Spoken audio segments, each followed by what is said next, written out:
सबसे पहले आप सभी को मेरा प्यार भरा नमस्ते। मैं आज आप लोगों को सुनाऊंगी उठान गीत। अगर गीत अच्छा लगे तो गीत को लाइक करिए, चैनल सब्सक्राइब करिए और कमेंट में जरूर बताइए।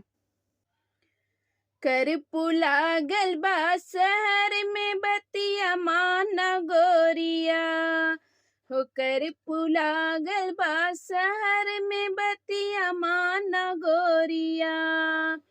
मम्मी बुलाने जाऊंगा तो मैं भी पकड़ा जाऊंगा, मम्मी बुलाने जाऊंगा तो मैं भी पकड़ा जाऊंगा।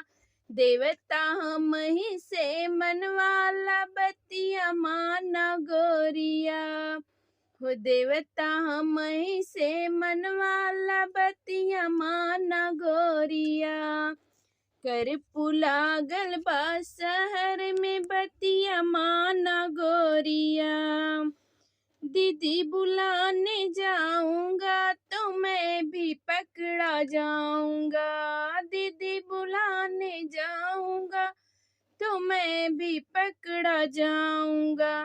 कजरा हम ही से लगवाला बतिया माना गोरिया, कजरा हम ही से लगवाला बतिया माना गोरिया।